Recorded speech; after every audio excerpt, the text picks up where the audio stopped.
in and win a world title right away and you're a UFC champ. On the other hand, you may not fight at all, even though you're putting in a full camp and all that. So was this a difficult decision for you to make?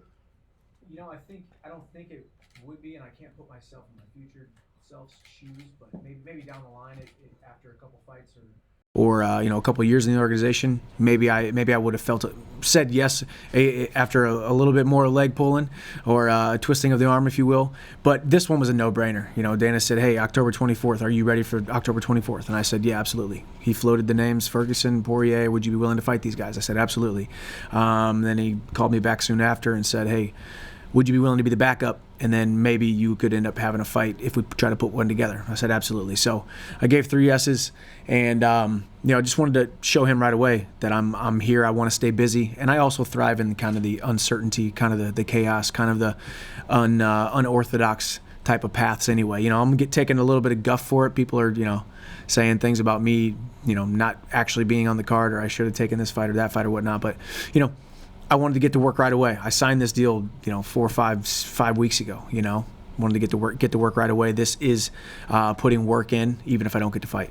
So what are you doing in terms of like readiness? I mean, obviously physical readiness, you're just getting ready, but like game planning and stuff. Are there 2 different game plans going on and 2 different scouting reports going on? Yeah, I think in general I really focus 80% of my training just on myself anyway. But I think it really does help that Khabib, you have to prepare more for a grappling style. Gaethje, you need to prepare more for that striking style, striking defense and offense. So somewhere in the middle is the perfect game plan for kind of both of them, if you will. So I'm constantly trying to get better as a complete mixed martial artist. I've said it for years. I think my grappling will rival Khabib's, and as you guys have seen with my past performances and the dogfights and the wars that I've been in, I'm also not afraid to go out there and sling leather with Justin Gaethje for 5 rounds. So either way, I'm going to be prepared, and I even think that I may be more prepared for them if bad luck does befall the UFC, because I've prepared for them and they haven't prepared for me. So we'll see how it all plays out. How long are you the backup? You know what I mean? Like, is there a cutoff where 2020 is crazy? Do they call you like Saturday afternoon, like, maybe you're watching the prelims on the couch or something? They're like, got some news for you. Exactly. I actually don't know, to be honest with you, and that's to be expected. I mean, I don't expect, First of all, I think we took our 5th coronavirus test yesterday, right? And so those results will come out tomorrow morning. Then we have another coronavirus test tomorrow. I mean, myself and everyone else on the card will have put in 7 coronavirus tests over the last, couple weeks or, whatever it is, 2 weeks at this point, just to get to this fight card. And so I understand the UFC's got a bigger things to worry about than telling me when I can, take my blinders off and kind of put my fan hat on and just watch the fight. So, will you just stay ready on Saturday? Well, I mean, as of right now, I don't know if I'm going to be wrapped up, mouthpiece in, cup on, until Gaethje and Khabib walk to the cage. I don't know if they're inside the cage and they still haven't said, no, until that cage door locks, But, at this point, I'm not necessarily saying, hey, UFC, you need to tell me ASAP. I'm here. I'm taking it all in. This is amazing. The amenities, the hospitality here has been amazing. So I haven't really thought too much about it, although it would be nice to know, hey, when can I take a bite of pizza or pour an adult beverage? You tweeted today, Khabib, I can't wait to prove you wrong. I'm curious exactly what specific point that he's made that you want to prove wrong. I think he started the dialogue. I mean, he said he doesn't even need to use his wrestling to beat me, and that's fine. I mean, I've said things like that, and people say I'm being disrespectful. So I don't take it disrespect. I think there's nothing wrong with unrelenting, audacious self-belief in yourself, and the man has it. The man is a champion for a reason. The man is widely regarded as the best pound-for-pound fighter on the planet. So he has every reason to believe that he would go out there and run right through me. But prove me wrong. Beat me if you can. I think I bring a specific skill set and a heart and determination, and honestly the culmination of the last 11 years of kind of the building up of getting this opportunity. And I think he was a little bit submissive, or not submissive, but a little bit kind of flippant with me, a little bit, kind of throwing me to the side, which he should. As the champion, he doesn't need to be talking about the no-name, new guy, B-leaguer, whatever you want to call me. And he's probably tired of getting asked questions about me, and because this is his fight card. So I get it. I get his reaction, but, I can't wait to step in the cage with him. Nice. Last thing for me. What is the backup plan for you? I mean, obviously you could get a world title fight on Saturday night. If you don't, what's the next move for you? Do you have an idea of, should you be the next title fight guaranteed? Is there another fight that makes more sense? What's the move? I see obviously Khabib and Gaethje fighting this weekend, or at least, they're matched up if I don't fight. And then Conor and Poirier looks like is going to get done. It's not done yet. That leaves Tony Ferguson. He and I have had some back and forth. We've spoken over social media, call outs here and there. I mean, I think he's down to fight. I think I'm down to fight. I think that's the perfect fight to introduce me to the UFC fans, to who I am. I think Tony Ferguson's the scariest guy in the division. He's got a screw loose and he fights like it, and it's admirable. So it would be I think that would be a great introduction fight for me. As far as timeline, man, my body's been going since March. When the pandemic hit, I was training for that last fight on my last contract to get into free agency, and I felt at this camp. I've been training the whole year, missed my family the whole year, but as I said, I'm a fighter and I want to strike while the iron is hot, but I'd like a little bit of time off, so we'll see. Michael, you were saying about in terms of those fights that introduce you to the UFC fan base, Tony Ferguson is perfect. They're starting to film The Ultimate Fighter in the next few weeks. I was thinking about possible coaches. There doesn't seem to be any obvious choice right now. If the UFC came to you and said, we'd like to put you and Tony as coaches on The Ultimate Fighter as a way to introduce you at large to the UFC fan base, would you say yes, even though you wanted to take a break? Everything changes with circumstances like that. I would miss the heck out of my family. My body would probably revolt against me for it, but I think I would say yes to that. I was always a fan of The Ultimate Fighter. How long has it been off the air now? Yeah, a few years. So like kind of the revamp coming back. Is it on ESPN? So they're gonna revitalizing that franchise under the UFC banner is something that I would love to be. At least have my name thrown in the hat if they offered that. I think that would be something we'd definitely take a big look at, and I do love Las Vegas. You mentioned you wanted to prove to Dana that you're going to be a company guy by saying yes to Gaethje, Khabib, whatever. Obviously, Islam Makhachev's opponent fell out. I know that you weren't super interested in that fight because of his ranking. Did the UFC ever even start that conversation with you? They didn't. And so I did not turn down that fight, contrary to popular belief with all the chicken heads and stuff that people are sending me that I'm a chicken on social media. I did not turn down that fight. The fight was never offered to me, nor was it a fight that I was necessarily interested in. You don't just deviate from the plan to take a short notice fight against a different guy. We were focused on the task at hand. The task at hand is I'm the backup replacement for this fight. As you said, there's a lot more things at play here. We got some plans, talkings about what's going to happen next. So that was not part of the plan. And if Tony doesn't come through, I know him and the UFC have got some negotiating to do. Obviously, another guy said your name is Dan Hooker. Mm-hmm. He says that by being a backup, you've proven the UFC have proven they value you that high, and that he wants to be the one to welcome you. Is that a fight you're interested in? I mean, let's be honest. I've fought outside the UFC for so long, and I've seen some of these great performances these guys have put on. I have a ton of respect for every single lightweight on this roster, especially every single lightweight in the top 10. I by no means wanted to come in and disrespect anybody. Didn't want to come in and throw my weight around.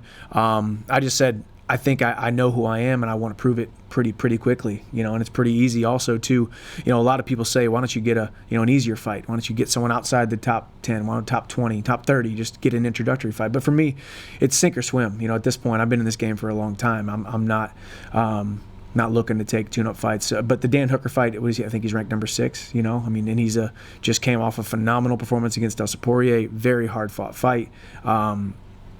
Even though he lost that fight, I think he's on the up and up. It's a fight I'm interested in, but that Tony Ferguson fight makes a ton of sense, and it's a scary fight. I think Tony Ferguson stepping in the cage against Tony Ferguson is a fight that scares me, which is exciting. I want to feel that. I want to look across the octagon and feel a little bit of uncertainty, because that's where I thrive. Last thing from me, the last time we saw a big free agent come into the UFC was Ben Askren. Now, Mm-hmm. admittedly, didn't necessarily go his way inside the cage, but he came in and made a huge impact in terms of superstardom and built his own brand, if you like, massively. Is that something you looked at and thought, I could be the next version of that? Yeah, you know, Ben's one of the reasons I got into this sport. You know, Tyron Woodley, Ben Askren wrestled with both of them in college. They started fighting, and they were like my big brothers, so I kind of followed in their footsteps. But yeah, seeing what Tyron has done over the last, you know, however many years, and then seeing what Ben, the splash that Ben made, was definitely, you know, something that I looked at, and I was in contact with him throughout the whole process, the wins, the losses, you know, the splashes, the Twitter and Instagram wars that he would get in, the trash talk. You know, I'm not the biggest trash talker, so me and Ben are different in that regard. But I do think I have a message, and I have a voice that I want to use. So I want to be very active out there and build this platform as much as possible. But you know, I've always looked up to Ben as a competitor, as a man, as a father.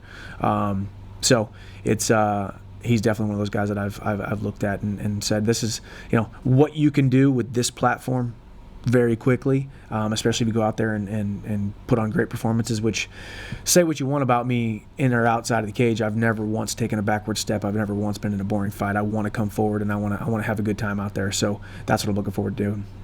Michael, you're one of several guys and girls over the years that, you know, you're doing great work outside of the promotion, but I'm assuming everybody bugs you. When are you going to do UFC, this and that? Can you explain, what do you guys go through? Because obviously there are a lot of fighters over the years that, you know, you get frustrated hearing about it when you're doing solid work against the competition they give you. Yeah, and I think that's what it always has been. You're always trying to ride that fine line, and because, I mean, like I said, I think that audacious, flamboyant self-belief and self-confidence should be celebrated, you know, not stricken down as, oh, this guy's talking trash, or this guy is, you know, out of his mind. I've said things about Khabib. I've said things about being able to beat a lot of the other guys in the top of the lightweight division. I wasn't able to prove that because I was outside the organization. So should I have kept my mouth shut? No, probably not. You know, I want to talk about me being able to beat some of these guys. This moving here to the UFC and signing with the UFC, is me getting that opportunity. But yeah, it's always been one of those. I mean, when 2011, I came out and beat Eddie Alvarez, who was widely regarded as the number 3 lightweight in the world, finished him. From that day on, everybody said, when are you going to the UFC? You know, at that point in time, it was Benson Henderson as the champion. Hey, you need to fight Benson Henderson. You need to go to the UFC, fight Benson Henderson, be the champion. And then it was Pettis, and so on and so on and so on. So fighting outside of the UFC has given me, there's been a lot of frustration that has come with it because, you know, there wasn't a day that went by that I wasn't always thinking about sitting right here. And I would rest my head on the pillow at night thinking, okay, it could happen someday, but if it doesn't happen, are you going to be okay with it? And I think that answer was probably not. It became apparent to me that probably not. It wasn't going to be something that I was going to be able to live with, not ever coming to the UFC. But you know, it has also afforded me the opportunity to sit back and plot and plan and look and watch and study and take notes of the entire mixed martial arts industry and what it looks like, what works, what doesn't work, and see some of these guys' meteoric rise and what they did and how they made an impact. So I've studied for a very long time to be in this position.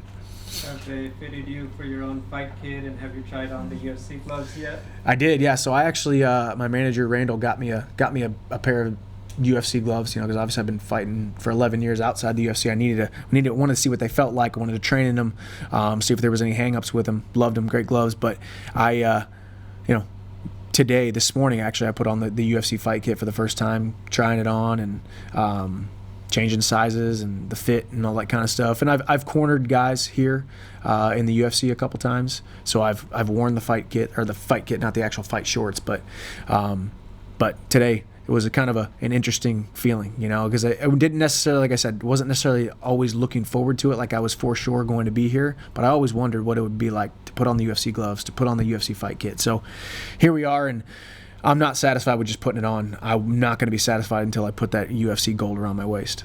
I mean, we know it fits, so you could fight in it Saturday if you need to, but yeah. I guess on a sentimental level, was there any, like, I made it? Was there any, I guess, what goes through your mind when you see the UFC logo on your hands?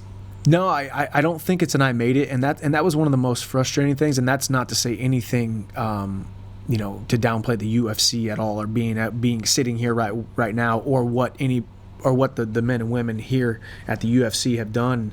This is the ultimate proving grounds for mixed martial arts. This is the biggest and most widely regarded, highest ranking mixed martial arts platform on the planet.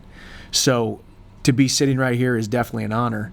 But I'm so not satisfied with just putting on the gloves. I'm not satisfied with just putting on the fight kit. Honestly, I'm not satisfied sitting here if I don't get to fight. I didn't. This was not my first choice. I didn't say, hey, Dana, let me come be the backup for the UFC 254. That sounds like fun. Number one, I hate making weight. Nobody does. And secondly, I don't want to have to go through a whole fight camp and be away from my family and not get the opportunity to fight. So this is not my number one choice. But you make the best decision you can with the opportunities that you have in front of you and the information that you have. So here we are. And like I said, I think I'm going to be UFC lightweight champion in the next 12 months. In terms of the actual fight week, like you said, you've cornered guys, but you've not been an actual fighter. So you've seen it from one side, but now that you're here, has anything been different than what you expected? It's a lot bigger than I thought. It's a lot. I mean, I think I will say I've been to a lot of different fight weeks. I've been to some of the, I don't want to ever say too many cards are small with the UFC. The UFC always puts on great shows, big shows, but there's the smaller venues, or there's the smaller cities, or there's, we all know that. But Abu Dhabi, the W here, this is hospitality at its finest. Them rolling out the red carpet. This is pretty cool. So this being my first fight week experience, I've never experienced anything like this in mixed martial arts.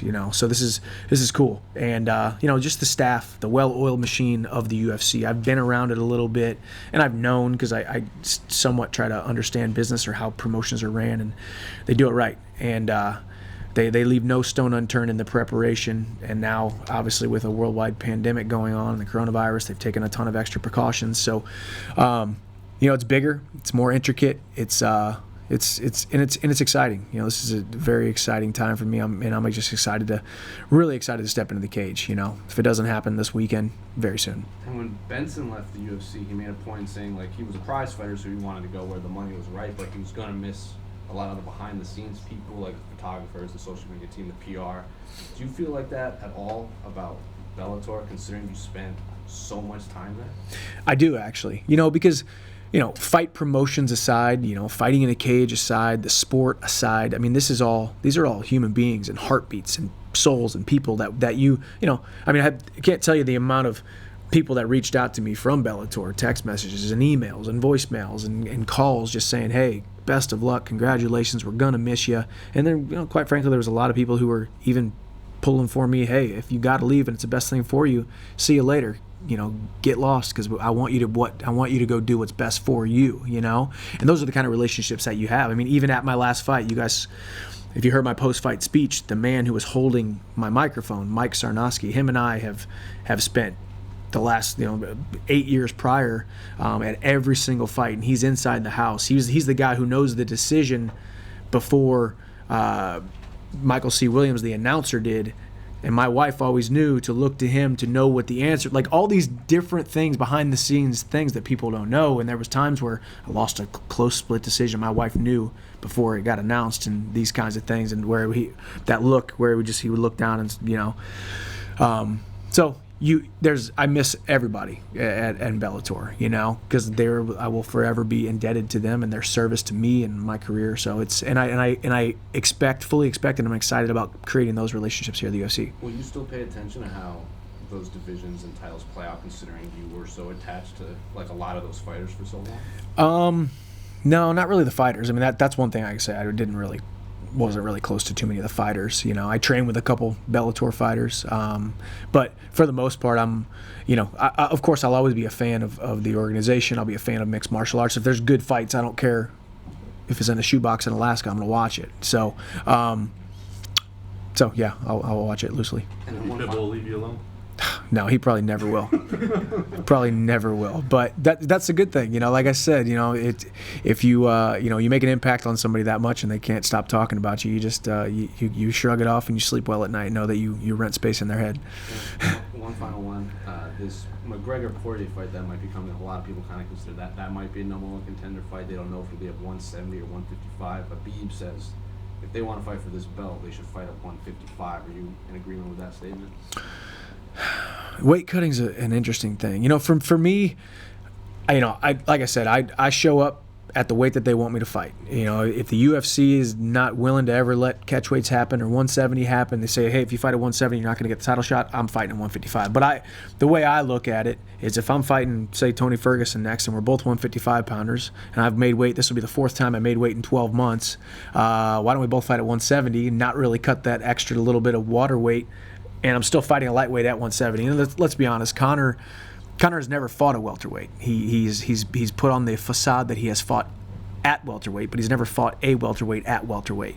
You know, it's all, you know, a lot of stuff he does is genius marketing, smoke and mirrors, and he's always fought 155 pounders at 170. So he essentially just didn't cut weight for a 155 fight. My body says I'd love to fight at a lightweight at 170 and just not cut the weight. But if there's title implications on the line, you best believe I'll come in at 154 just to make sure I get that, secure that title shot. Well, many people were suggesting you as a replacement fighter for Islam Makhachev, who lost his opponent. The UFC didn't like this idea for one reason or another. Did you like this idea personally? No, because I mean, like I said, I didn't want to deviate from our current plan. You know, I get a lot of people, and trust me, I saw the comments, I saw the, you know, people reaching out. You're going to go all the way over there and you're not going to fight. Why don't you just fight this guy? It just doesn't work like that. You know, you got to focus on the task at hand. The task at hand was me being the replacement for this fight, going throughout fight week, making weight, and, you know, signing my name on the dotted line that I'm going to show up here, and I did that. So. No, it wasn't even a question in my mind. Why? You know, and as I said, he's a number 12 ranked guy. So if I already have names in the hat in that top 5, top 3 to be able to fight these guys, why would I fight number 12? So. Would you open to face him in the future? No, I mean, of course. I mean, I respect him. As I said, I respect every single guy who puts on these UFC gloves. You know, I've been fighting outside this organization, wanting to fight for this organization in some form or fashion for the last decade. So to say that I wouldn't want to fight him is not true. You know, if he, you know, chances are our paths will cross. So we'll see what happens. How many messages you get from the Dagestan from last week? And what kind? A lot, and I actually respect it a ton, you know. And it's amazing when a guy like Khabib can be, you know. My manager and I were just talking about it. You know, he's like LeBron James and Tom Brady put together, you know, in these other countries, you know, and he's looked at like that kind of celebrity, that kind of athlete, and he's treated like that. And man, if people knew the opportunities in a life that mixed martial arts can afford a kid from Dagestan or a kid from middle of nowhere Missouri like me, you know, it's some really cool success story type of stuff. So I received a ton of messages, you know. So I was getting voice memos in Russian and different, you know, languages, and I'm like, I don't know what these are saying. I guess I'll just delete it. But I respect it, you know. I love that they want to stand up for their fellow countrymen, and, you know, if when Khabib and I step into the cage, I expect even a ton more. Whether you call it hate or anti-support or whatever you want to call it, either way, I respect it. You translated something or not? What? Of this message, you translated it or not? No, I mean, it was. I think this. I mean, there was a lot of them. Yeah, there was a lot of them. So it's at one point I was like, okay, you know, I'm not. Obviously, this is someone from that part of the world, and it's a voice memo, and I'm not going to be able to hear it. So just started deleting them, or, you know, didn't look at them, if you will. But the one I did ask people to translate for me, basically the guy just said, "You chicken, you know, sign on the dotted line, you know, blah blah blah," you know. And as I said, it's comical, not like I'm laughing at them. It's comical as in, this is great. This is the fight game. Embrace this, the beauty of people from all walks of life, as far as the East is from the West, that we're all part of this mixed martial arts community. And as I said, there'll come a time when I step into the cage with Khabib, and I believe I will beat him for the strap. Thanks, sir. Awesome. Thank you, guys. Appreciate it.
Okay, you sec.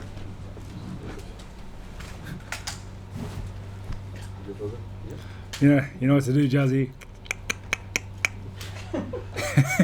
We'll have Don't worry about it. Wasn't addressing you guys. Awesome, man. Well, welcome back, obviously, to Fight Island. Any lessons you took out of last time you were here that you tweaked? I mean, obviously, it's such a unique fighting environment, such a unique situation. Was there anything you took out of last time that you brought with you this time to change? Not really. Last time went pretty flawlessly. I was very happy with everything. It's really, what's really good is that everything is just so streamlined. Everyone's so professional here. Everyone just takes you through the paces. You don't have to work anything out. It's all done for you. Makes life easy. What about prepping for a 3-round fight? How does that change things for you? The training was much more fun, that's for sure. There are different cardio levels you need for 5 rounds and different pacing, and so all the round work, all the training work, everything has to be.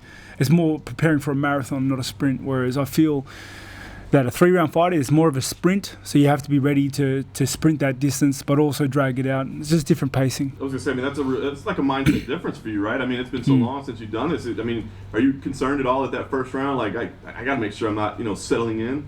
No, I'm not. I haven't really thought about it too much in terms of like how I'm going to perform on the night. I'm just going to do what I do. Yeah. I was made for this, and I'm sure I'll handle myself all right. Nice. You fought nothing but killers, obviously, man. Being where you are in the division, where does Jared rank up there? I mean, is he equal to the rest of these guys that you faced? Jared right now has the highest threat level of anyone because he's the dude I have to fight. I have had hard fights, and I expect a very hard fight in Jared. Jared's a very hard dude. I am not sleeping on his skill set. I'm not sleeping on his power. He can beat me. I could lose, but I don't think I will. Very nice. I know you're not looking past this at all, but you see Israel out there looking at other options, and he's talking to John Jones and heavyweight and whatever else. I mean, if you win this fight, do you feel like he owes you, that it's not okay for him to go fight anybody else? I don't think anyone owes anybody anything. I just want to fight Jared right now. I'm not really thinking about it like at all. Whatever he wants to do, he can do. He can fight anyone. I don't care. Honestly, I just want to take this fight. I want to go there, do my best, and go home. Just cruise out, enjoy Christmas. Very nice. Last one for me. How do you think this one goes? I mean, do you see this being kind of a back and forth battle that you have to get through, or do you feel like you can, out technique this guy? How do you see this one going? I think he's a hard guy, and I'm certainly respecting his skill set. He's very tough. He's very powerful. He has knockout power, and he's resilient. He never goes away. But honestly, I just think I'm better across the board. I think I can take this fight wherever I want it to go. I can lead this dance. I think I can sting him. I can knock him out. I can do anything I want. And I have 15 minutes to do that, which is better than 25. So I'm looking forward to it.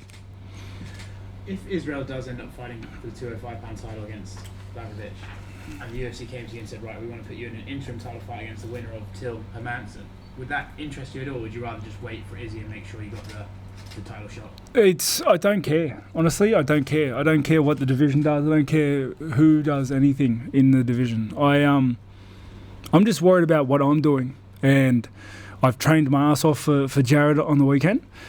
I'm going to make weight, enjoy some food, fight him, go home, and then fight when I feel good after Christmas. That's it. I don't care who I fight.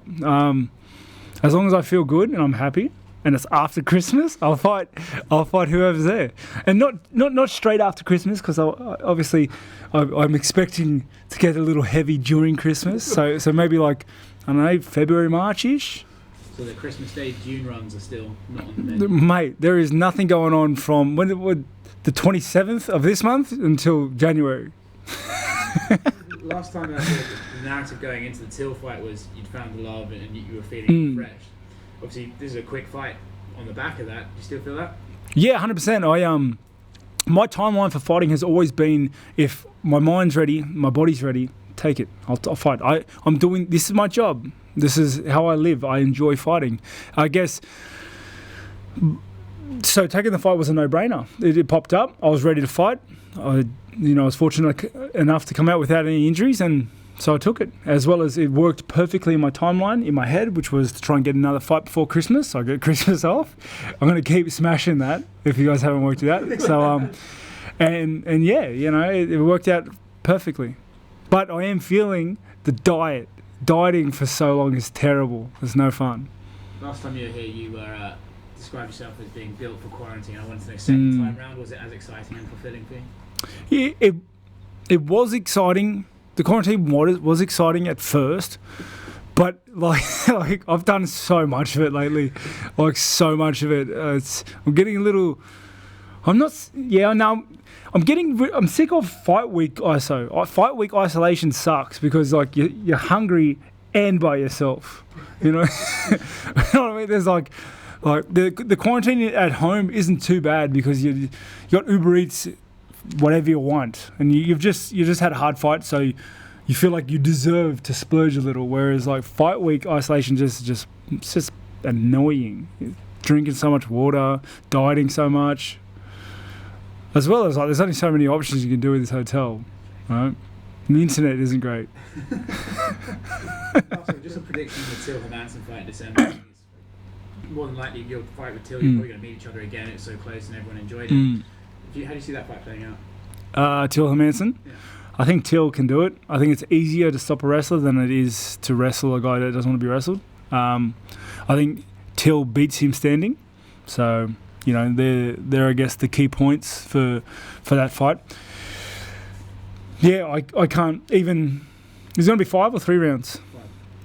Yeah, you know, I guess it'd be. I'm curious to see how Hermanson you'd have to think you'd have to try and pressure him in and slow Till down with wrestling.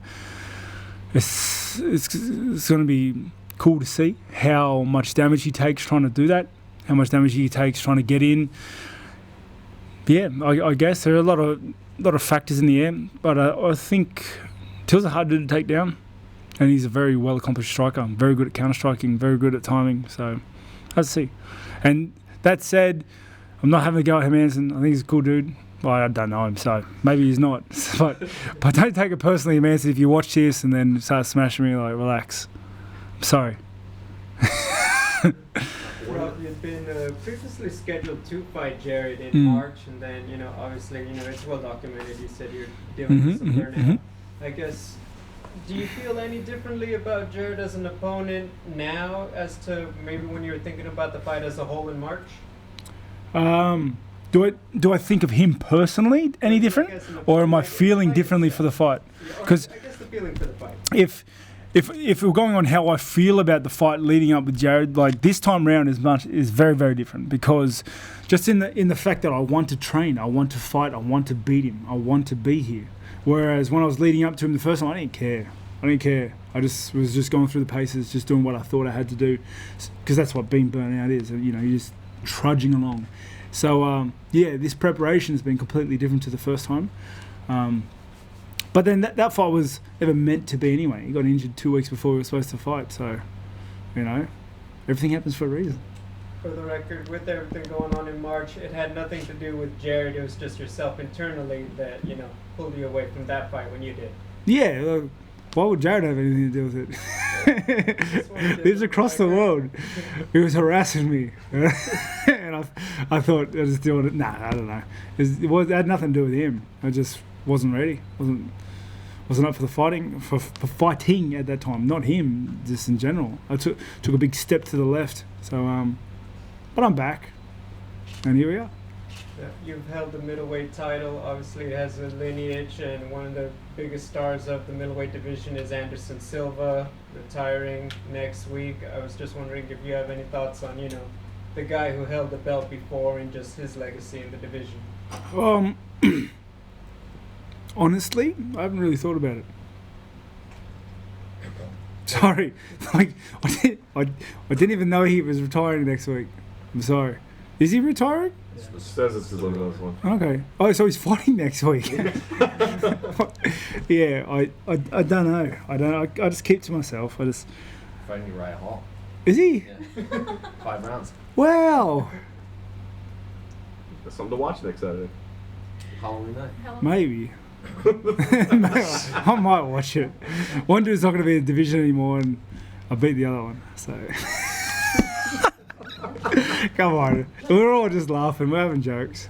Hey, one of the narratives of this going into this fight was like you found love for training again and the burnout stuff. Similar comments were made by Brian Ortega and Makwan Americano where they said they had to burn bridges with people, kind of pulling them in 1,000 directions before their fights. Did you have to do anything like that, or was it solely the physical training part? Oh,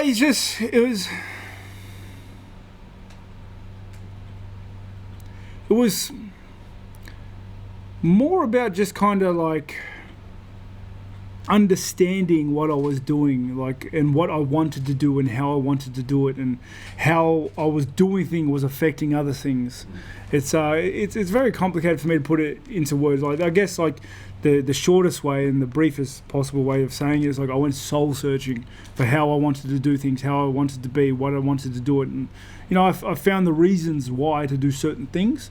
And once I cleared up some headspace and I cut away the fat, trimmed the fat if you would, everything just became real easy, real simple. It was just I wanted to do certain things because I'm doing things now because I want to, and it's just like all the fog, it was all jumbled and there was so much on my plate, and I just took it all off and then started stacking it back on slowly. In this sport that is so aggressive and you guys are fighting there, do you think it should be more accepted to openly speak about like what is going on like in your headspace before fights and how it would affect that outside of the physical part, like the mental part should be discussed? What do you mean by accepted? Because I feel like a lot of maybe fighters don't want to talk about their mental space before fights. That might be an old stigma. Maybe it depends. It's like I don't know. Like me personally, I don't care. Sure. Like I'm gonna say what I want anyway, And it's be you. If you want to talk about it, talk about it. If you don't. Like, because at the end of the day, nobody really cares. So it doesn't matter. Like, more or less, I'm just saying it for myself. But I'm telling you guys because you asked. That's all that matters. I know you say that you don't care, and I love that attitude. But to some degree, what happens in the UFC kind of dictates what happens to you. So bearing that in mind, does Izzy telling Jared that if he destroys you, give you any extra motivation? If he destroys you, he'll get the next shot. So firstly, I don't need any more motivation to try and beat this dude other than the fact he's trying to beat me up. So it's like I'm at max level motivation. You can't rile me up to defend myself any better.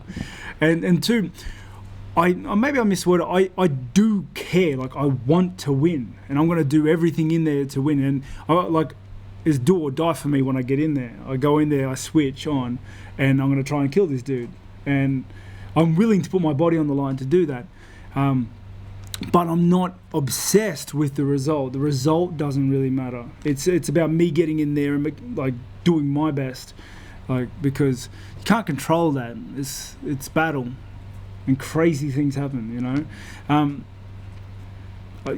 Whatever Izzy said to Cannonier, I don't know. We're friends, maybe. Like maybe that pepped up Cannonier. I don't know. All I know is I'm gonna go in there and try and rip his face off on the weekend. And that's it. And yeah. What if you win and they offer you a title fight on December 19th? Oh fuck.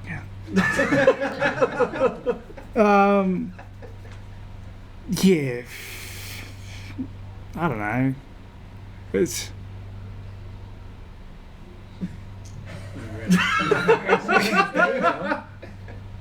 I'm gonna have to get. I'll worry about that then, honestly, because like, I'd have to talk about it with my team, and they would. If they thought it was the best move, man, they have a hell of a convincing job ahead of them. You know what I mean? But otherwise, I don't even have to worry about it. The only fight that's in my sights is Sunday or Saturday, and that's the only one that matters at this point. Any other questions? Are you excited for Cyberpunk to come out? So I haven't been on the hype train. I haven't looked at any of the trailers or anything because I'm the sort of dude that if I see something that I want that I can't have, it eats at me up. Like I won't be able to sleep, and it's not out yet, so I'll wait. I will wait. Are you glad it got pushed back till after your fight? Didn't know the release date or anything. Yeah. So. Yeah. No. You got one more month. Yeah. Cool. I think that's it. Cool. Thanks, Thanks, Rob. peeps. Appreciate it.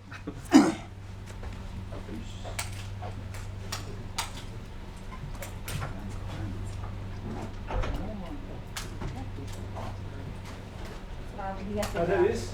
Right. Yeah. Thanks, guys.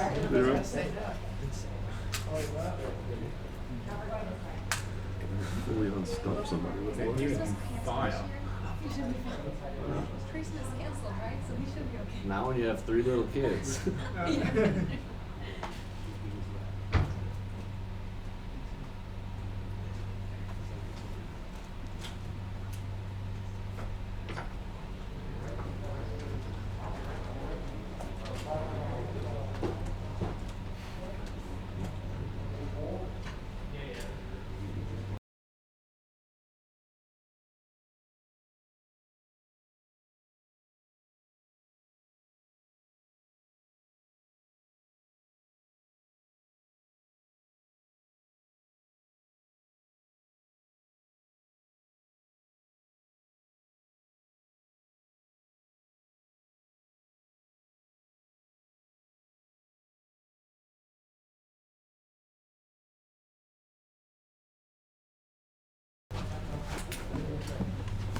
What are these masks, man?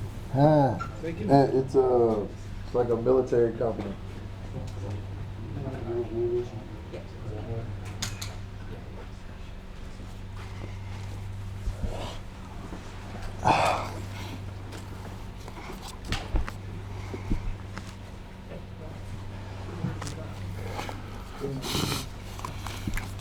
Well, obviously, things didn't go your way early this year on the comeback, and I know you wanted to get a big win there, and it was a disappointment for you. What did you take out of that fight?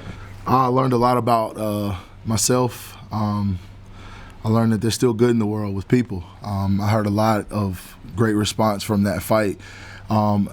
Specifically, people reaching out to me saying how grateful they were, thankful they were to me for getting in there. And how much it inspired them to keep pushing through all the things that they're going through, especially with the world being the way it is right now with this pandemic. And that really touched me. It really picked me back up. I got in the gym literally like 2 weeks later, and I was right back on the horse, man. And, just the words from Alistair, I kept in contact with him afterwards. And, everybody knew going into that fight how much I admired him and how much respect I had for him. So his words, and to be honest, I wasn't even close to me that night, you know what I mean? So I almost put one of the greatest fighters away of all time. So I learned that, I belong at this level for sure. I'm definitely one of the best fighters in the world. And I think Saturday night y'all are going to get to see the real me. You kind of touched on there, and I was going to ask you, I know you would never make excuses, but there's no way you could have been 100% that night, right? Oh, man, and I hate, and if anybody knows me, you follow my career, I'm never one to make an excuse, especially after a loss. If I lose, I lose. But in that situation, man, I had so many things against me, not only just personally, but the pandemic, man. My gym moved. I wasn't training as much. The fight got canceled 3 times. And so, and it's my fault that I didn't keep, going, but there was just so many breaks and so many pauses. There was no real consistency in that camp. I wasn't in the best shape. So, it is what it is. You live and you learn, and I feel like I got better and grew from that. Nice. So the Booker return flight, it's out here in Fight Island. Was that exciting to you, or was it like something you didn't want to do and you agreed to it? What was it? Nah, like I said, everybody knows my career. I'll fight anybody, anytime, anywhere. So when I got the call to come to Fight Island, I was definitely excited because after a couple fights, if you remember, I asked Dana specifically on the mic, hey, man, let me go to Fight Island. It was definitely before pandemic, so, I was a little bit more excited about being able to come over here and see the culture and kind of tour and do that whole thing. But when I got the call and I heard it was Fight Island, I was like, hell yeah, let's go. Nice. How about the matchup as well? It was still a big name, right? Perfect. Still a big name. And that was another blessing in the loss to Alistair. I was, kind of concerned about my standing. I was like, man, I don't know what's going to happen now. I've worked so hard to get here. And literally this fight puts me right back where I was. When I beat him, I'm still in the mix, and I'm still pushing toward that title. So I'm just grateful. I'm thankful to Dana for making this opportunity available for us. And I trained my tail off for 13 weeks to show him how thankful I am. And that last time was definitely a fluke, and that wasn't me. That's awesome. The last thing for me, and I guess I was gonna say what the goal is here. Obviously it's to get a win, but you do feel like, hey, right back where you were. You kind of just pick up where you left off. Mm-hmm. For sure. I think that beating a guy like Volkov is going to keep me. It's going to make the fight with Alistair look better, and it's going to keep me in a great standing with the rest of the division. I mean, he's a veteran. He's a former champion in another organization, and he's a guy that knows how to fight. So, you know, I got to be at my best on Saturday night, and so does he, and I'm ready to bring it to him. What did you make of Volkov's last performance against Curtis? I think he just got nullified. I think he got, you know, put in positions that he wasn't prepared to be in, and I think Curtis had the perfect game plan to beat him, you know. But, you know, my striking, I feel like, is way better than his. I feel like I'm the best striker in the division, in my personal opinion. So, you know, but I also prepared myself for every eventuality in this fight, whether it's on the ground, whether it's wrestling. If I need to wrestle, I can wrestle. You can't really prepare for it. So if I shoot a double or I grab a single, most guys are probably not going to be expecting that. You know what I mean? And that's the beauty of my game. I have those abilities. I'm athletic enough to get in those positions and handle myself, and I've trained extensively with my coach Chris Connolly on these things. He was joking all camp about we've turned Walt into a grappler, because, you know, that's kind of where I've been the whole 13 weeks. So I'm not comparing you and Curtis as fighters, but do you think Curtis then at least laid the blueprint out for how to do? He did. I think he hinted at, you know, exactly how to go in there and deal with Volkov, his height, his length, and you know, and like I said, I think I can present him some of the same challenges with the takedowns, you know, that Curtis did. I'm not saying I'm the same wrestler, but I feel like my blast double is pretty gnarly, you know, and I've been told it's pretty one of the most, you know, the scariest things to see in the gym. So I got that in my arsenal. So I'm just excited to get in there and show the world that, you know, that I'm still here, I'm still focused, I'm still hungry, and you know, we're chasing that title still. Walt, what's it like to take that 15-hour flight? You show up to Abu Dhabi, and right there on the wall, there's a big sign that says the big ticket. Dude, that was dope, man. It was like an omen, bro. I you know, and I think you pointed it out, and I was like, yo, that's crazy. You know, I see signs and stuff like that. You know, I'm not like this whole like whatever person, but you know, I saw that and I thought that was pretty dope. You know, a way to welcome myself to Abu Dhabi, and I feel like Saturday night I'm gonna show the world and Abu Dhabi the big ticket for sure. There's a lot of stuff going on at heavyweight. People wondering what's up with the title. I did want to ask your thoughts. Who do you think wins in the upcoming fight, Derek Lewis versus Curtis Blades? I got Curtis in that one. I just think his skill set, his ability to continuously chain wrestle, is a problem for anybody at heavyweight. It's reminiscent of an early Kane, you know what I mean? And it just overwhelms guys and they break. And I think that he's going to find a way to get the fight to the mat. Will he be able to keep Derek down? That's to be determined, you know, because Derek is, when he wants to get up, he gets up, you know what I mean? And that's usually the case with a lot of heavyweights. But I think that Curtis will drag him into deep waters and he'll win the fight. Do you have any more questions? Nope. We're good. Thank you, guys. Now I'll take you to do one more interview.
Right, you can sit.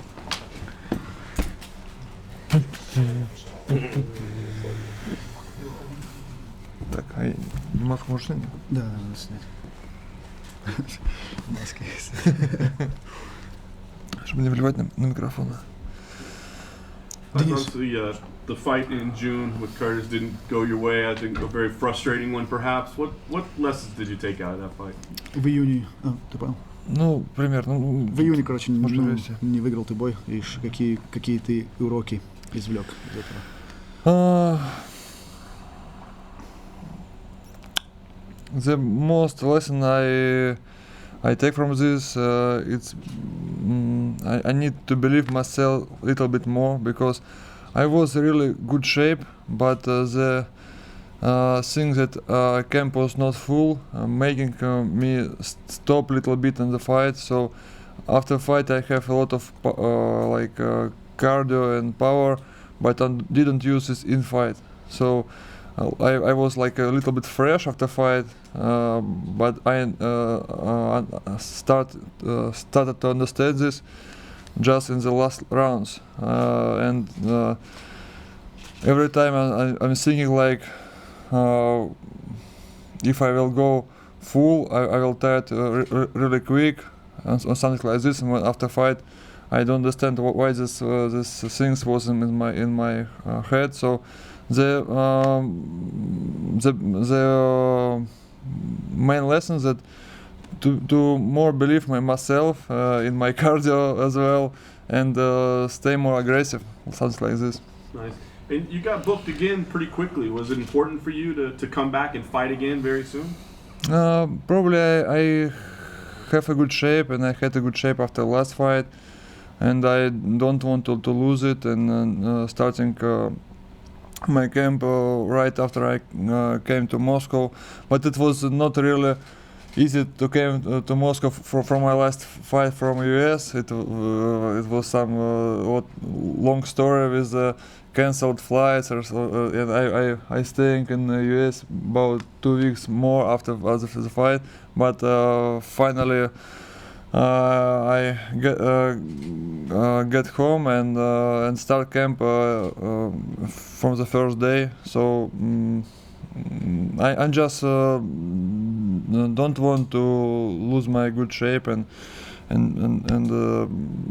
ask to make me fight as quick as possible. Nice. And then when they gave you the name Walt Harris, what did you think? Was that a matchup that you liked, or what? It's a good fight. It's one of the possible fights right now in all UFC heavyweight roster, because another heavyweights they had fight, or also will have fights in future. So he is one of the guys who is free right now, and also he's a big name. He's a big guy with really good striking skills. I think it will be a really nice fight with him. So it's a good fight. Yeah. And last thing for me, I mean, obviously the goal here is to win, but what else do you hope to accomplish? I mean, obviously Curtis Blades is probably going to fight for a title soon. So do you feel like you can show that you're still a top contender here with this fight? Гол это, конечно же, выиграть этот бой, но Кертис Блейд сейчас будет за титул биться. Ты еще думаешь, что ты представляешь угрозу для? For sure I am. I understand that I'm make a little bit step back. For sure, it will every loss make you step back. But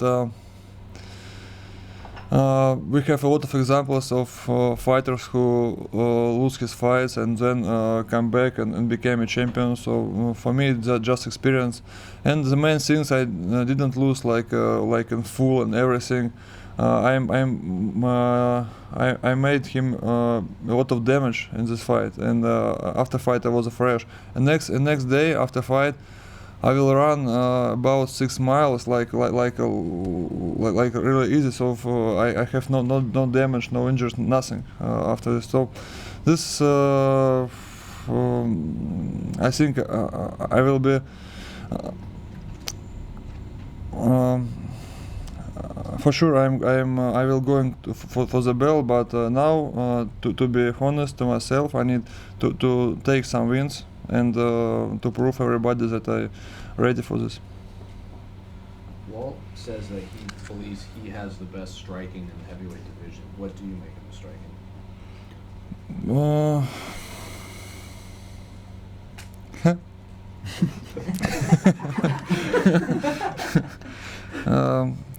The fun is the most heavyweight fighters think this about himself because all heavyweights have a really hard punch. This is the heavyweight rules. So if you ask any heavyweight fighter who is the best striker, he said this I am for sure. Ask everybody. Ask Lewis. Ask Ngannou. Ask Averim. Ask Junior Dos Santos. Everybody of this guy said I'm best striker. So it's like a little bit not really honest answer to say this. But we all fighters for sure believe in ourselves first. And me is not like как сказать исключение. No different. Me is not different from of this. So. For sure, I am thinking that my strikes the best in heavyweight, but it's moment. Is this everything matter from how you prepare to the fight, how you learn your opponent, how you thinking in the fight, from everything. Every fight is challenge, for sure. He's a good striking striker. He use a lot nice technique, but this is my specialist side too. So we'll see how it goes. What did you make of Walt's last fight? He may have lost to Overeem, but he definitely had moments where he looked like he was about to win. Что ты думаешь о его последнем бое? Он вроде проиграл, но у него какие-то моменты были типа хорошие. It was a good fight, but he make a good punch to Averim, throw him down. It was a good ground and pound. Some referee can stop this for sure. I see this fight many times, and I think some referee could stop this fight, some not, but hopefully, unfortunately for Harris, this fight not stop and Averim come back. And what I saw in this fight that Harris don't show his will in the ground. So as Averim became on top position on him in the ground, Harris lose all his will and he put all his power on this ground and pound work. This means that it's possible to break him if you start dominated in any position or something. And when he loses fight, it was not just totally knockout or something. He just stopped doing anything. He just lying and waiting when the referee stops the fight. It wasn't a total damage to Harris. This is what I learned from this fight. That good for me to make pressure to him and avoid his aggressive attack with his good punches. You mentioned the flight delays when you travel to the States, but also coming here you faced some problems, I believe. Could you tell us a little bit about this trip? Truly, I think all people who travel from Russia to Abu Dhabi right now mention some problems. It's connected with some airlines who needed some visa or something like resident card of Abu Dhabi from Russian citizen to come to here in Abu Dhabi, and then don't know that Abu Dhabi waiting us for sure. And it just needed to speak a lot with the guys who give you tickets to make him understanding that it's UFC, we are fighters, it's everything okay. And probably one or two flights was cancelled with with us, and our trip became a little bit longer than it could be. And we travel about 24-25 hours from my house to this place. It was a little bit tired, but 2 days of quarantines make me refresh again.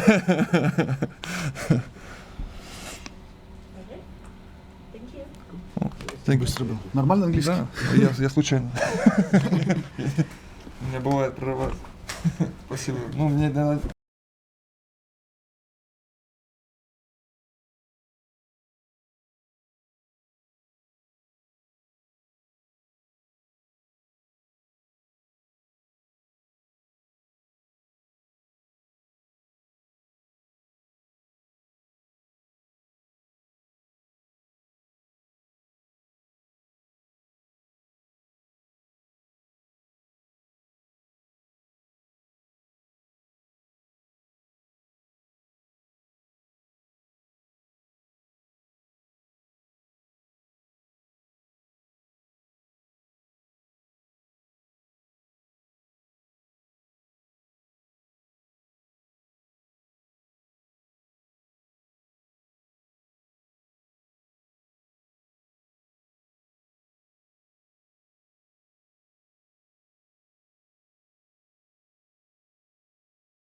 It wasn't me.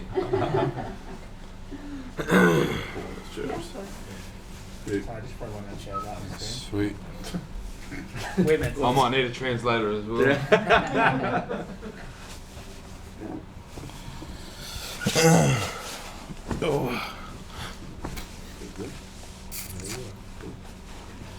So it's been a while, man. It's been about a year or so since we had a chance to see you. So Been a bit. What's been going on, man? Let us know what you've been working on and what you've been up to in the meantime.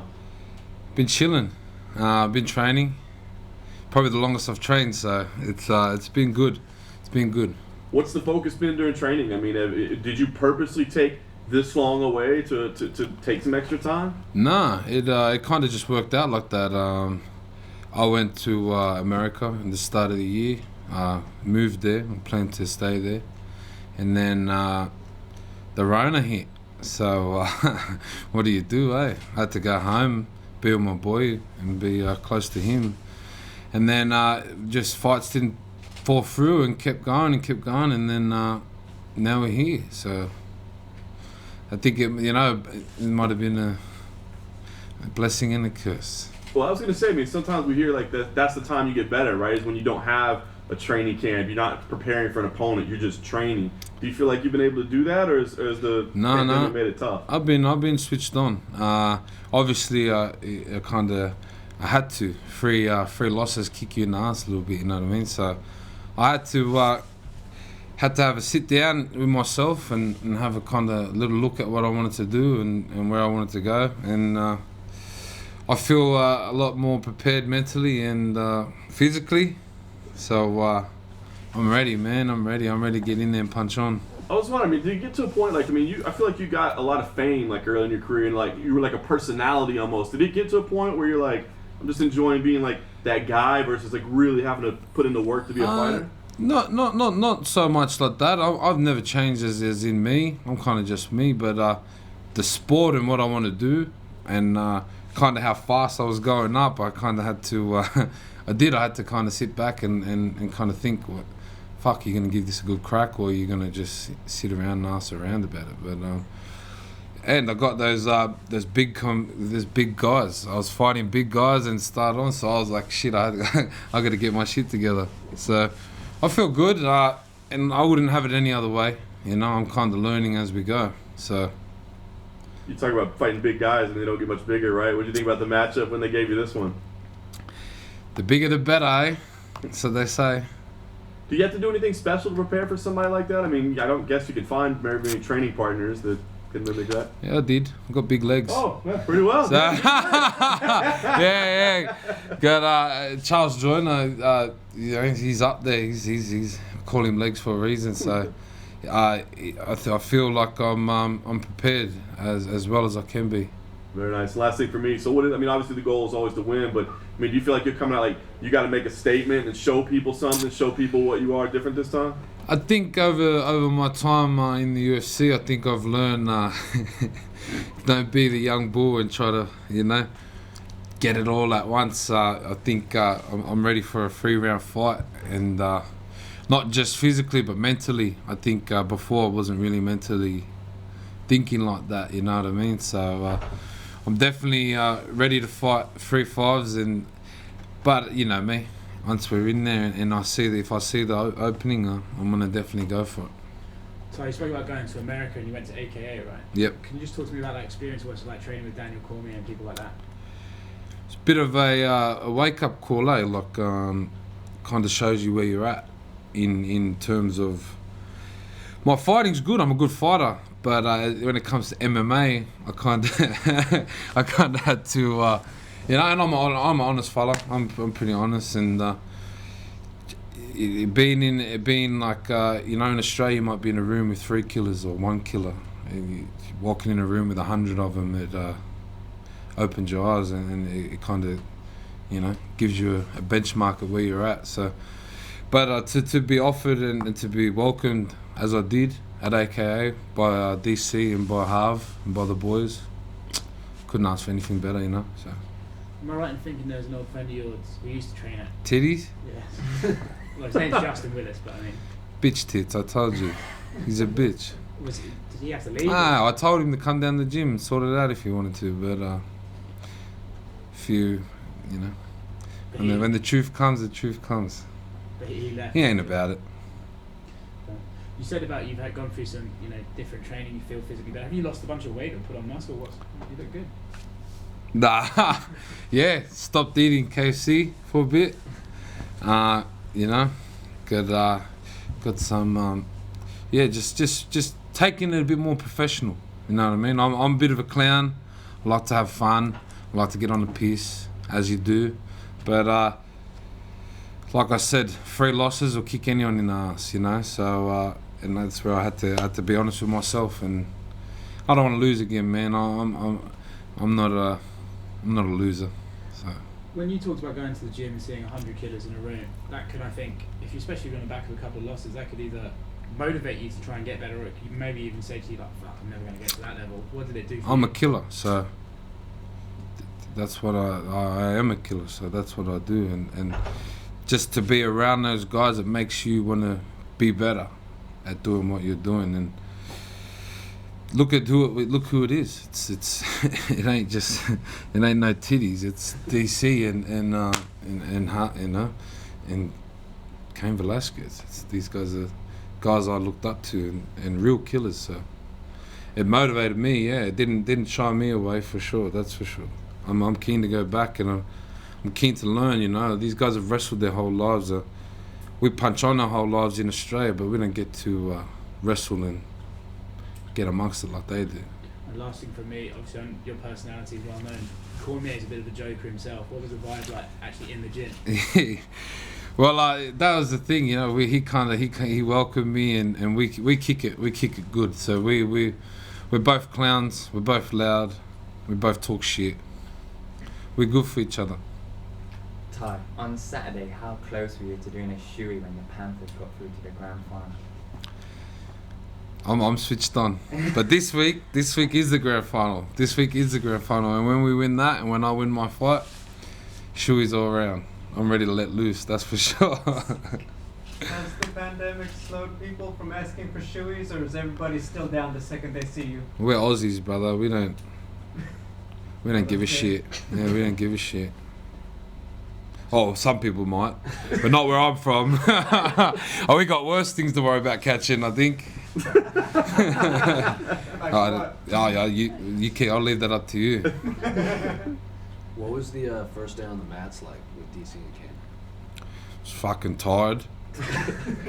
Like I went a bit fat too, so I was like, it was the first day I did four fives with DC, and I was just like, shit, better stop eating.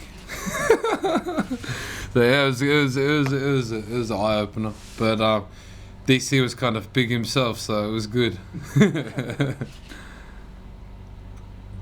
Actually, the walkout on a Saturday night is going to be pretty quiet, you know, no crowd, and it's a very short walkout. So are we going to get the Tai Tuivasa special with the tunes, or what's going to happen? It's not a big walk. No, not really. Well, that means the slower I walk. I'll just walk slower, yeah. Just walk slower. Good. Thank you. Cheers, guys.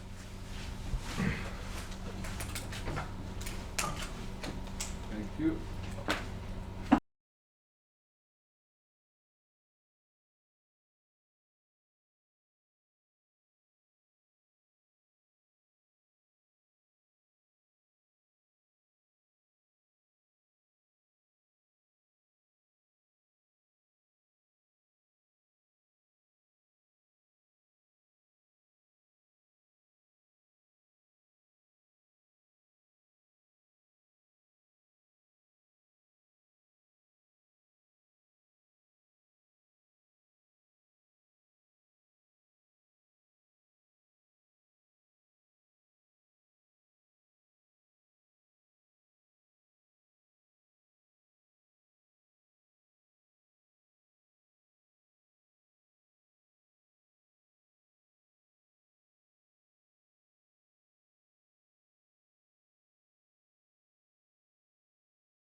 Good evening.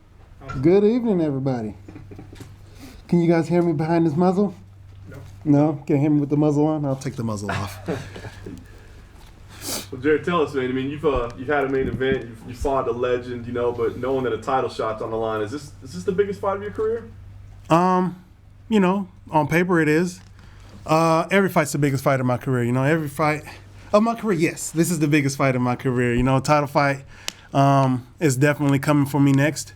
So, yeah. Very nice.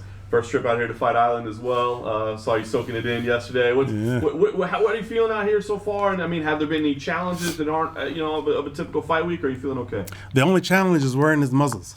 You know, I don't like being muzzled. But this is a very high-tech one. I really like this one. I appreciate the guys who gave me this. TR2, this is pretty awesome. It's way better than those cloth ones. That's the only thing that's the only downside to this whole thing. But everything else has been great, man. The hotel staff, the flight over here was awesome. First class, you can't be mad at that, man. Knowing that I'm COVID free is cool too. The hotel staff is good. The UFC staff is always good. I'm happy to be back at it. You know, it's been over a year since my last fight, and I'm just excited to get back in there. Well, obviously, this was a fight that was supposed to happen earlier this year. I mean, are there any positives? I mean, I'm sure you would like to stay active and catch those checks, but I mean, are there any positives of the, it's delayed? Oh yeah, it's been a lot of positives. Considering I had the, even though I had the injury, some might see that as a bad thing, but in my experiences throughout my whole life, especially since leaving home, I've realized that whenever something me or anybody would perceive as negative, it's always followed by something that's very positive. So it's like a pendulum swing that really happens. So with this injury and COVID-19 popping off, everything shut down.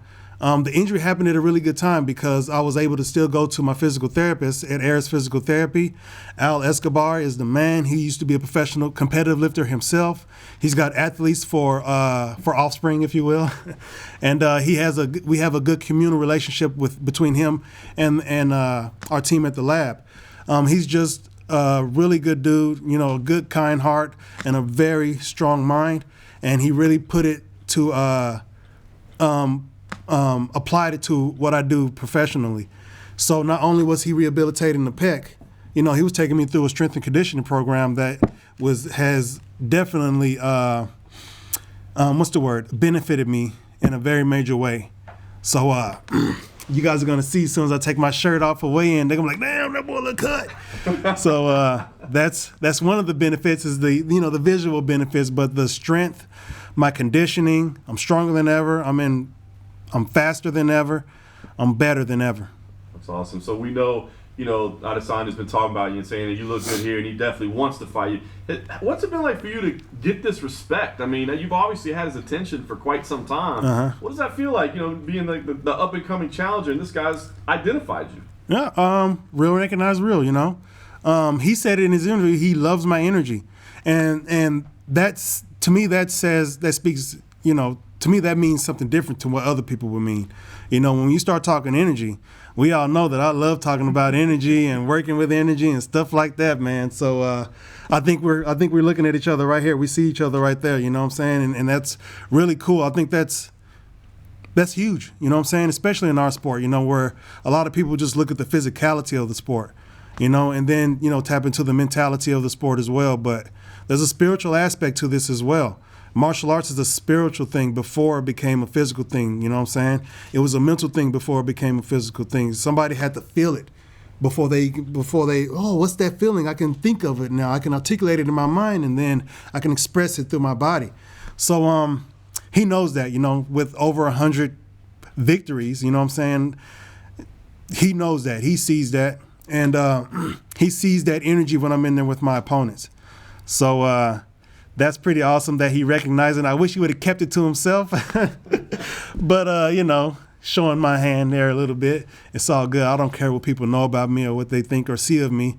I'm going to show them something different every time. Very nice. Last thing for me, knowing what's on the line here, the potential shot at the title on the other side of it, Is the mentality that, hey, we just got to go in here and get a win by any means necessary so we get this? Or is it, no, we got to go in there and make a statement. We got to do something definitive? No, I'm going in with the same plan I always go in there. You know, decimate my opponent, destroy him, and my style just makes it happen in that way. You know what I'm saying? All my fights are exciting. You know, whether I win or lose, they are all been exciting. Everybody like, oh, that's a good fight. You know, and that's just it. That's my style, you know. Again, I'm better, and it's going to be even better. That's all I can say. Sure. It seemed up to now that Israel really wanted to fight you, and we all know that, and we just mentioned your respect. But then I think last week his coach, Eugene Barriman, did an interview and said actually they want to move on to fight Jan Blachowicz for the new year because they couldn't get you by the end of this year. Does that surprise you hearing those comments, and does it even concern you a little bit that maybe he's moving away from the middleweight division and you won't get that fight? I mean, whether he moves away or not, the title is still there. My goal isn't to fight Israel, you know. All the respect to him and all that stuff, but my goal is, as far as my journey here in the middleweight division, is to get to the title and then go far beyond that. So that's my goal. Whoever holds the title is who's going to have that target on their back. I thought it was pretty smart him trying to get another fight at the end of the year, because this fight is happening at the end of August. That would leave me, about 2 months to prepare for a title fight. I think that'd be pretty smart as far as their camp goes if they wanted to make that happen. But I don't know. I mean, whatever they want to do is what. Maybe they're doing the hey, look over here, guys. Hey, look over here. Next thing you know, I'm getting a call saying, hey, you want to fight December 12th? You know what I'm saying? And then I'm gonna be like, hell yeah, I'm gonna fight, because I'm always ready. And they're gonna probably try to lull me to sleep. They may be trying to lull me to sleep. You know what I'm saying? I ain't falling for nothing like that. I'm ready for whatever, whenever, against whoever. So if let's say he moves up, fights 205 pound, they come to you and say interim title fight against probably the winner of Till Hermansen. Would you say, yeah, absolutely, or would you rather say, no, I want the actual championship, the interim doesn't mean enough for me to fight again? Till Hermansen? Yeah. Man, come on. Fight's a fight, dude. So I'm here to earn my title fight. And whatever you put in front of me, I'm gonna knock it down and get to where I'm going. So yeah. What was the reaction to Till Hermansen? What do you think of that fight? It's a good fight. You know, it's two different styles. A more stand-up heavy style, a more grappling heavy style. So it's the classic striker versus grappler thing. We've heard that a million times in the sport. But again, I'm not gonna pick who's gonna win that. This person's gonna win that. That person. They all have the tools to win the fight. So it's definitely gonna be exciting to watch those guys go at it. Learn a little bit more. If I end up fighting Till, I'll have more footage on him. If I fight Jack Hermansen again, I'll see if he's improved since the last time. Is there any special preference to fight Till, considering he was blowing up your Instagram comments for a while and there was a history that fight nearly happened and then sort of disappeared on you? No, it's all in good fun, man. I don't put no weight on anything that comes through these phones, through these social media things, or anything like that. That's why my block game is heavy. My blocking game is strong, man. If anybody brings any negativity to me, boom, I block you real quick, like no sweat off my sack. But what was the question again? Just did you want to fight Till because that fight was nearly booked and then he was sort of injured, they're not injured. So. Yeah, whoever, you know. A fight is a fight. I mean, as far as I'm concerned, I'm only worried. I'm only when I go into a fight, it's all about me. You know, I'm not concerned about who it is and what they do and how they're going to do it and if it's going to hurt or not. I'm in there to do damage, and that's just it. Anything else is, you know, is a distraction from that goal. Last thing from me, we had Rob in here earlier, and he sort of, as respectfully as he can say this, said that he's just going to get in there and try and rip your face off on Saturday night. Mm-hmm. Respect that sort of energy? Yeah, I'm sure he is going to get in there and try to rip my face off, but he's going to go backwards. It's going to be hard to rip my face off when you're moving around, moving away, trying to get set and then go. I'm not going to give him an opportunity to get set. You know what I'm saying? He's going to be ready, set, go. I'm already go. I'm go right now. You know? And as soon as the ref says go, like I said in that the countdown thing, I'm going to put it on his ass from start to finish. He ain't going to have the room, the air, or opportunity to do any of the stuff he does very well. I don't plan on giving him that. And if he gets it off, good on him. He is an elite level fighter, and that is to be expected as far as, you know, as as far as anybody else is concerned. But as far as I'm concerned, like I said, I'm gonna put it on his ass. He ain't gonna have the. He can't. He just. No. Rip my face off? No, it's pretty firm in place. You know, this isn't frazzle drip over here. He ain't finna rip my face off. Do you believe a 3-round fight benefits you then? What? Do you think a 3-round fight benefits you? A fight benefits me, man. It doesn't. I don't care if it's 3 rounds or 5 rounds.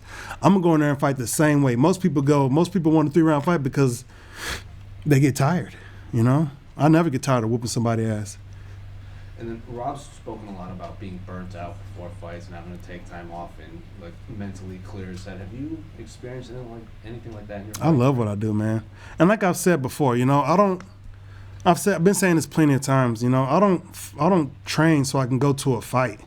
You know, my training is a part of my fighting. You know, and if anybody, I want people to understand that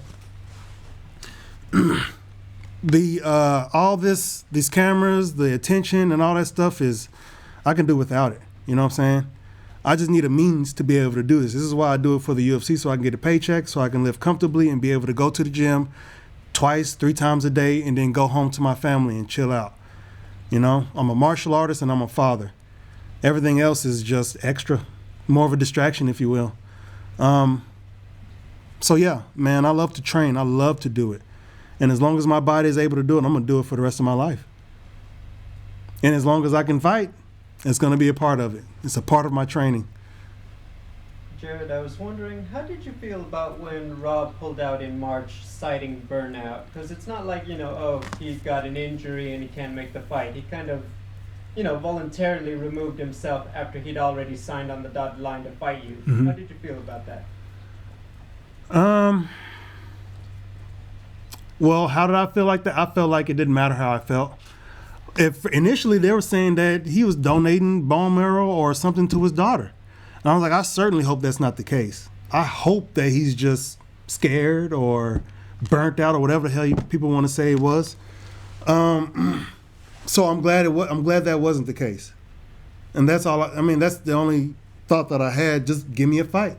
Who's next? And Till was thinking about it as well. And we saw what happened. I tore my pec, and here we are again.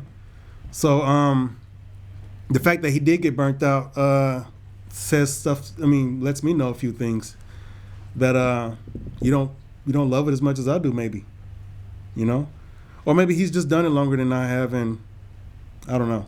Maybe it's not a good environment to do it in, right? Maybe he's got some issues in his gym, which is what he alluded to in the countdown thing, right? It was all business, all work, and no play. And now these guys are playing basketball or rugby or something. I don't know what they were playing on the thing, but they're having fun now. So he says he's having fun, he's enjoying it, and and all that stuff. So the fact that he pulled, you know, people pull out all the time, you know, and when I heard that he pulled out, I was just hoping that it wasn't the worst, you know, his daughter being sick and him having to do that. That was my only thought, and that let's get another guy in there. Can I ask you, so obviously you were training for him in March, now back to it. You obviously train hard every fight, but is there more motivation now because you've had more time, you've kind of had to wait to get your hands on him? No, again, man, when I get these contracts with their names on them, I don't care who you are or what you do and what you're going to do and how you're going to do it and if it's going to hurt and all that other stuff, you know. I focus on myself. I definitely take my opponent into consideration. That's what my team is there for, to keep me honest in that regard. And and I'm an intelligent fighter, you know. I come up with my own game plans, and then my team reinforces those game plans, you know what I'm saying? If I'm on the right track, they'll say, you should be doing this. I'm like, hey, I was thinking that, you know? So synchronicity. Talking about universal laws here, man. I'm telling you, the universe be talking to me through one of the ways that it talks to me is through synchronicity, and me and my team are synchronized. We are on the same frequency, and we're going to go in there and get a win.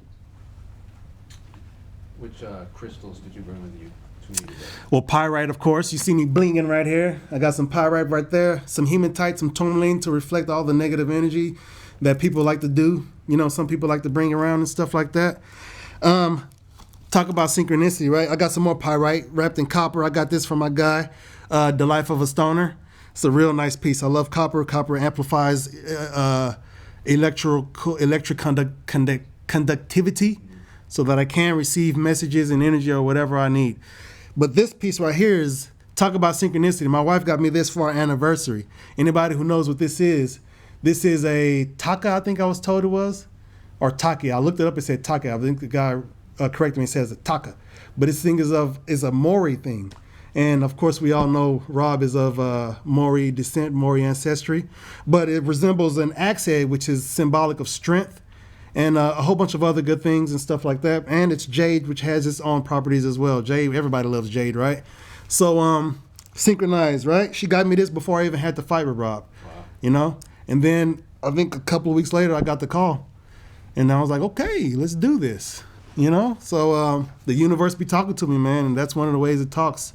I saw a picture today on the gram, you know. It was a picture of essentially UFOs, aliens descending upon Earth. And the flags that were in the picture were of the Arab Emirate, you know? And I thought, what? So I'm gonna start watching the skies, guys. You guys should be watching the skies right here and see what you can see up there. Real quick one on the embedded. People were talking about your personalized boxing gloves. The killer gorilla is backwards. Is it supposed to be like that, or is it reads correctly when you're looking at it? It reads correctly when I look at it, and it reads correctly when I boom bust somebody in the face with it. So it reads correctly when you're on the right side, when you're on either side of the glove. When I hold them up right here, I can read it, the killer gorilla, and when I punch you in your face, you're gonna see the. It may be backwards when you get punched in the face. But hey, it ain't for you to know, it's for me. These are my gloves, and so whoever puts them on, be like the killer gorilla, oh, these are my gloves. There you go. Any other questions, guys? Nope, we're good. Thank you, Jared. Oh, that was quick. Thanks, sir. Oh, my microphone came off. Yeah. I'm gonna grab some tea.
Give us what's been going on in the time away, man. We haven't got to see you in, I guess, what, about 10 months or so?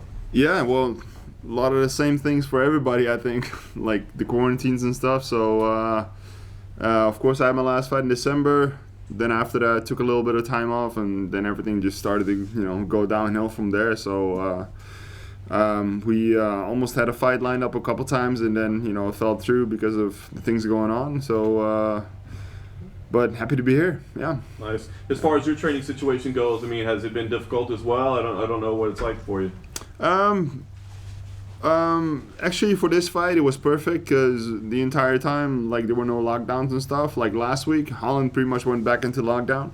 So training the way I would like to train is not allowed anymore. With the training partners I have, there's not a ton of pros in Holland that do it full time. So Yeah, so I was lucky to get enough training in the time that I had, and of course it's been a long training camp because I've been training ever since December. So it's I've had plenty of training in, and then the last couple of weeks have just been working to a peak with the conditioning workouts and stuff. So yeah, ready to go. Very nice. A lot of the rosters already had an opportunity to fight either in Vegas or Florida or here or whatever. What are you thinking about this? Environment, this fanless environment. Are you going to make any adjustments or mentally anything? No, it's the same thing, man. Like I'm gonna go in a cage, and there's gonna be a guy on the other side that's gonna want to take me out, and it doesn't matter how many people are in the stands or whatever.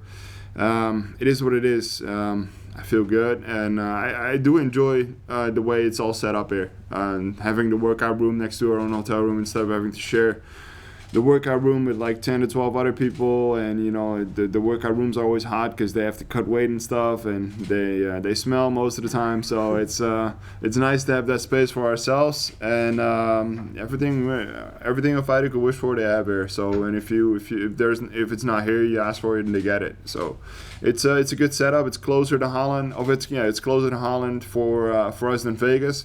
Only a 2-hour time difference, so really easy for us. Very nice.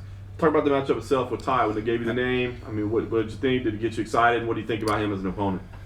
Yeah, he's an exciting fighter. I always enjoy watching him fight. He brings something to the table that not a lot of people have. Personality and his fighting style. So I think it's a good matchup for me if I fight the way I should fight, the way I was fighting Rothwell. Because before those low blows, he didn't get a single shot in with me. So if I fight like that, then Tuivasa isn't touching me either, and I think everybody agrees is when I take him down that it's going to be a bad night for him. So nice.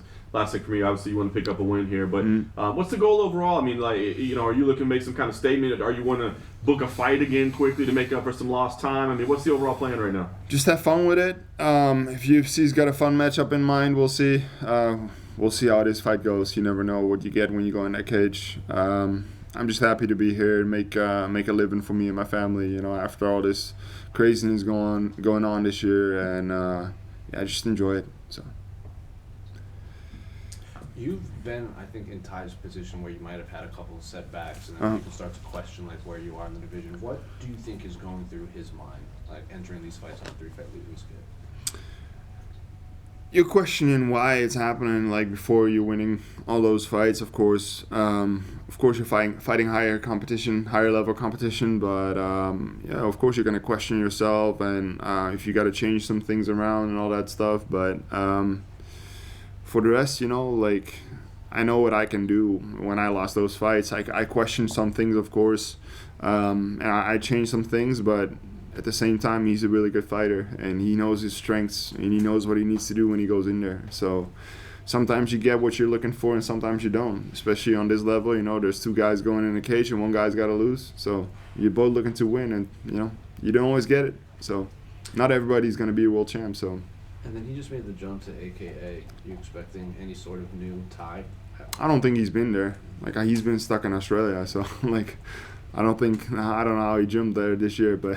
You said he had a bunch of mat time with Kane in DC. Okay. Yeah. Well, I'm a little taller than Kane in DC, so I'm a little different fighter. Of course, he probably, they helped him with his wrestling, but I know, the takedowns I set up, the way I set him up, the way I do those takedowns, there's not a lot of people that do them that way, and I take down very high-level guys with those takedowns. So I know that if I hit it at the right time, he's going down. I don't care, who you train with, so. How's Lex's training going? He just had his camp in Alabama. I couldn't be there, of course, but he says he's having fun with it. I don't know if I want to believe that, but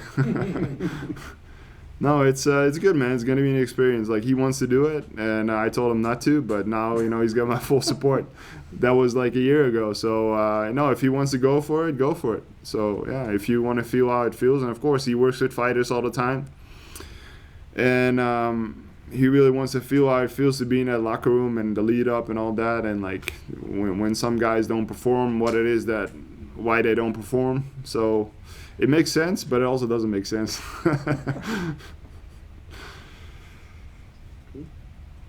Good. Awesome. Yeah. Next up. Yeah. Sure. You're all set. Thank you very much for doing this. No problem.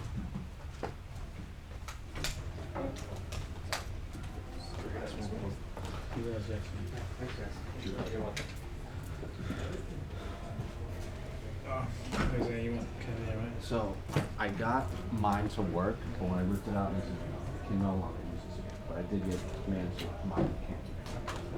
I could probably buy like an 8 gig. No, you can get the 16 gig from over, right? Yeah. 32 actually. Is it? I'll do that. That's the last. Oh, from over to the resident? Yes, that was because Derek came It's first, all right? So yeah. torn up on the You were all good. So when I pull it out, it gets stuck. Right. Yanking that deal. Yes, well, at least I happened at the last bit. Yeah. Right. I'm just making extra sure before I, but yeah, that's everyone's screwed. That's it.